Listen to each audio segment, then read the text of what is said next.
अगर हम आज बलूचिस्तान के लिए नहीं खड़े होंगे ना तो कल बारी हमारी आएगी, क्योंकि बारी बारी सबकी बारी। और ये जो बात है ना, जो मैंने आपको भी बताई है कि एस्टेब्लिशमेंट की प्लानिंग है कि, और ये मुकामी लोग कह रहे हैं, मैं नहीं कह रहा, वो लोग ये कह रहे हैं कि ये एस्टेब्लिशमेंट की प्लानिंग थी कि ये लोग मरेंगे और लोग गुस्से में आएंगे, हथियार उठाएंगे और वो लड़ पड़ेंगे, और हमें बहुत बड़ी तादाद में लोग ऐसे मिल जाएंगे जो हमारी जगह पे लड़ेंगे, या एक नई सिचुएशन क्रिएट हो जाएगी बलूचिस्तान में, एक नया नारा लग जाएगा, बल्ले बल्ले हो जाएगी। वो तो लाशें भी नहीं दी लोगों ने तस्वीरें बनाने के लिए, वीडियोस बनाने के लिए, नमाज जनाजा पढ़ने के लिए, वजीर आजम के लिए या आर्मी चीफ के लिए। फजलुर रहमान साहब ने इसका पोल खोल दिया। आप गौर करें, फजलुर रहमान साहब का एक स्टेटमेंट आया एक तकरीर के दौरान, उन्होंने कहा जी मैं बंदूक क्यों उठाऊं, या मैं अपने लोगों से क्यों कहूं कि वो बंदूक उठाएं और लड़ें। हम तुम्हें तनख्वाह देते हैं, अपने पैसों से, खून पसीने के पैसों से तुम लड़ो। तुमने पेटी पहनी है, हमारे ऊपर अपने खून का कर्जा ना चढ़ाओ, या हमारे ऊपर एहसान ना जितलाओ कि तुम्हारा खून बह रहा है या तुम्हारे लोग शहीद हो रहे। ये फजलुर रहमान ने कहा। इसका मतलब है कि फजलुर रहमान साहब से भी ये डिमांड की गई कि लोगों को तैयार करें ज़हनी तौर पे, ताकि वो हथियार उठाएं और हमारे लिए काम करें या हमारे लिए लड़ें, जैसा माजी में किया गया। मुझे अच्छी तरह याद है कि टीटीपी के साथ खैबर पख्तूनख्वा में लोगों को अमन फोर्सेस बनाकर लड़वाया गया। बाद में एक एक करके अमन जो फोर्स बनाई गई थी, या एक वो पूरी एक फोर्स तैयार की गई थी खैबर पख्तूनख्वा में, एक एक करके उनके लोग टारगेट किलिंग में मारे जाते रहे, एक एक करके। मुझे अच्छी तरह याद है जितने बड़े लोग थे जो पेश हुआ करते थे एक अमन फोर्स के अंदर, जो जाकर लड़ते थे टीटीपी के साथ, तालिबान के साथ, रियासत की तरफ से जाकर लड़ते थे। लड़ाई तो असल उन्होंने लड़ी थी, फ्रंट में तो वो थे, सबसे आगे वो लड़ रहे थे। तो वो जितने लोग थे बाद में उन्हें टारगेट किलिंग में मारा गया, एक एक करके मारा गया, चुन चुन के मारा गया। तो ये खून रेजी हो रही थी, फजलुर रहमान ने इसका हिस्सा बनने से इनकार कर दिया।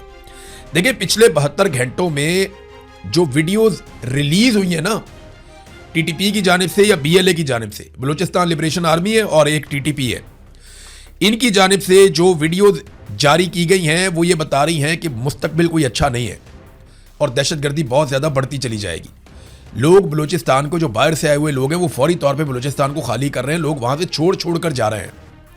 लोगों को समझ आ गई है कि हालात इतने ख़राब हो गए हैं कि अब यहाँ पे एक प्रॉक्सी वॉर शुरू होने वाली है, और जो दिखाई भी दे रही है। धरना अभी तक जारी है, लोगों के मुतालबात नहीं सुने जा रहे, कोई अच्छा मंजरनामा पेश नहीं कर रहा बलूचिस्तान में जो कुछ हो रहा है। जो टीटीपी और बीएलए वीडियोस जारी कर रहे हैं ना, वो तो बाकायदा दिखा रहे हैं। उन्होंने दिखाया किस तरीके से उन्होंने एक अटैक किया, बड़ा खौफनाक अटैक था। जीवनी में मैं देखकर हैरान हो गया। पूरा ट्रक लाकर उन्होंने मारा और पूरी को पूरा बिल्डिंग, पूरा एरिया, पूरा कंपाउंड तबाह कर दिया। उसके बाद रॉकेट लॉन्चर चल रहे हैं, सड़कों के ऊपर वो सरेआम फायरिंग कर रहे हैं, पूछने वाला कोई नहीं है। वो पुलिस की गाड़ियां लेकर नौशकी में जा रहे हैं। चागी पे उन्होंने पूरे पे कब्जा कर लिया है।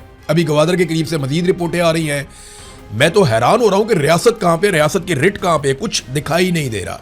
और ये पिछले चंद महीनों से ये रिपोर्टें आ रही थी, ये रिपोर्टें मौजूद थी। जब पाकिस्तान की इंटेलिजेंस एजेंसियां पाकिस्तान तहरीक इंसाफ को और इमरान खान को तोड़ने में मसरूफ थी, उस वक्त ये रिपोर्टें आ रही थी कि दहशतगर्द तंजीमों का आपस में इत्तेहाद हो रहा है। और ऐसी रिपोर्टें मौजूद थी कि दाइश और टीटीपी के अंदर कोई आपस में बातचीत हो रही है। कुछ और ग्रुप्स हैं, आईएस और दीगर, उनकी आपस में बातचीत हो रही है। और पाकिस्तान में एक अनहोली किस्म का अलायंस बनाया जा रहा है जो पाकिस्तान की रियासत को बहुत कमज़ोर करेगा, और उनके अपने मुतालबात और मफादात हैं।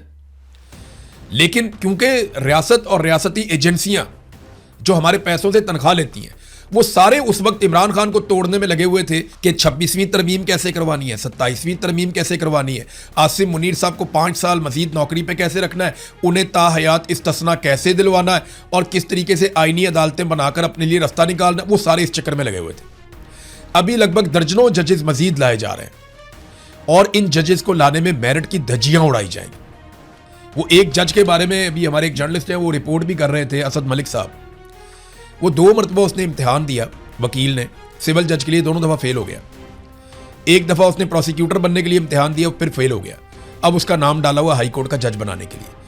तो ये ऐसे बंदों को लेकर आएंगे जिनके जरिए से ये अपने काम निकलवाएंगे। जितने नालायक जज पहले लाए गए हैं, अगर मजीद ऐसे ही जज लाए जाएंगे तो पाकिस्तान इसकी कीमत चुकाएगा। एस्टेब्लिशमेंट के तो छोटे मोटे काम है, वो तो निकलवाते रहेंगे इन जजों से, लेकिन आप ये देखिएगा कि कंप्रोमाइज जजेस जब आएंगे तो इसका पाकिस्तान को और पाकिस्तान के निज़ाम इंसाफ को कितना बड़ा नुकसान होगा, आप सोच भी नहीं सकते। अब नादरीन आ जाए एक और चीज़ जो अलीमा खान साहिबा के बारे में है उस पर हम ज़रूर बात करेंगे। अलीमा खानम ने निकलने का फैसला किया, एक नई तहरीक जन्म ले रही है पाकिस्तान तहरीक इंसाफ के अंदर, और एक एनर्जी आ रही है कि ठीक है, कम से कम एक ऐसी शख्सियत है जिसके बारे में हमें यह पता है सबको कि ये इमरान खान को धोखा नहीं देगी, उसकी पीठ में छुरा नहीं घोंपेगी, और इसके अपने कोई सियासी मफादात भी नहीं है।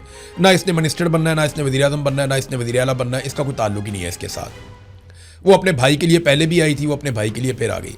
मुशर्रफ के दौर में जब इमरान खान साहब के साथ ज्यादती की गई थी तब भी इमरान खान साहब की बहनें निकली थी, उन्हें गिरफ्तार भी किया गया था। तो ये वो बहनों के तौर पे सामने आई है। माजी में भी आती रही हैं बहनें, बीवियां, रिश्तेदार, बेटियां, ये निकल कर एहतजाज करते रहे, और अब वो दोबारा से इस तहरीक को चला रही हैं और लोग उनको बहुत अच्छा रिस्पॉन्ड कर रहे हैं। जिन लोगों ने थोड़ी बहुत तनकीद की उन लोगों को सफाइयाँ देनी पड़ गई, क्योंकि धोकर रख दिया पाकिस्तान तहरीक इंसाफ के सोशल मीडिया ने, या ओवरऑल सोशल मीडिया ने इसके ऊपर बहुत ज़बरदस्त और खौफनाक रिएक्शन भी दिया।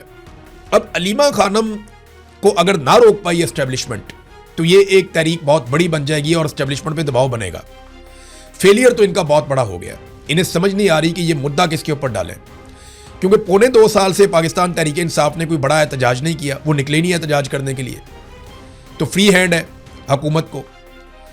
जबकि कोई ऐसी रुकावट इनके रास्ते में नहीं थी, डोनाल्ड ट्रंप का बूट भी इनके गले में लटका हुआ था, तो किसी किस्म की रुकावट नहीं थी कि ये तरक्की ना कर पाते। लेकिन इतना बड़ा फेलियर हुआ कि दहशतगर्दी में पाकिस्तान सबसे नंबर 1 पे आ गया, पासपोर्ट पाकिस्तान का इन्होंने बेड़ा गर्क करके रख दिया, सरमायाकारी पाकिस्तान से 100 अरब इन्होंने लेकर आने थे, $100 अरब पाकिस्तान से निकल गया, महंगाई अपने अरूज पे पहुंच गई, बेरोजगारी और गुर्बत में इजाफा हो गया। कोई एक चीज भी पाकिस्तान में बेहतर नहीं हुई, बल्कि पाकिस्तान में कर्जों के नए रिकॉर्ड इन्होंने कायम कर दिए।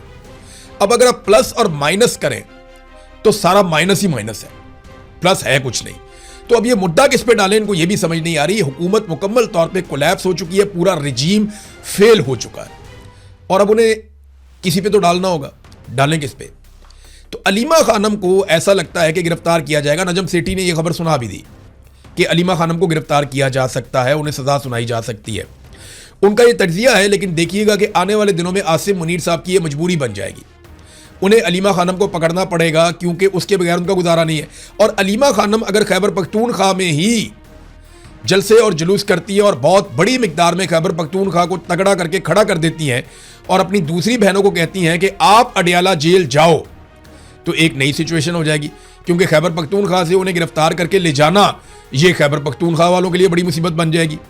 तो अब सिचुएशन, खेल जो है ना, वो एक नए मरहले में दाखिल हो गया है, जिसके ऊपर हम नजर रखेंगे। लेकिन एक चीज और एक सवाल जो आप सबको पूछना है, जो मैंने भी पूछा था, कि 57,000 ब्लू पासपोर्ट किन लोगों के पास है, इसकी एक फहरिस्त जारी होनी चाहिए। पाकिस्तानियों को पता चले कि वो कौन से ऐसे 57,000 चहीते हैं जिन्होंने अपने पास ब्लू पासपोर्ट रखे हुए हैं। अब तक के लिए इतनी, अपना ख्याल रखिएगा, अपने चैनल का भी। अल्लाह हाफिज।